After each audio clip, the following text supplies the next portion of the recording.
ዛሬ ይፋ ያደረግነው ይሄ 26000 ቤት የሚገነባበት ሳይት ነው። እኚህ 26000 ቤቶች ሲገነቡ በቀጥታ የሚጠቀሙት 26000 አባወራዎች ብቻ ሳይሆኑ በርካታ ዜጎች እንደሆኑ ይታወቃል። እሱም ብቻ አይደለም፣ በስራ ሂደት በርካታ ዜጎች የስራ እድል ያገኛሉ። ብዙ ጊዜ ቴክኖሎጂ ስንጠቀም የሰው ኃይልን የሚቀንስ ሰው የስራ እድል በስፋት እንዳይጠቀም ሊያደርግ እንደሚችልና እንደሚገድብ ይነሳል። ይሄኛው ቴክኖሎጂ ግን ከዛ እጅግ በጣም ለየት ባለ ሁኔታ የሰው ኃይልንም ይጠቀማል።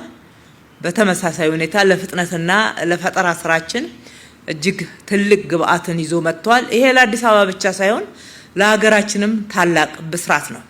በግንባታ ሂደት ሁልጊዜ የጥሬ ዕቃ ችግርም ሌሎችም ከፍጥነት ጋራና ከጥራት ጋራ የሚነሱ እጸጾችን ለመቅረፍም ጭምር ትልቅ እድልና በርን የከፈተ ነው። በሁላችንም ትብብር ለዚህ ፕሮጀክት እውን መሆን በጣም አስፈላጊ ነው።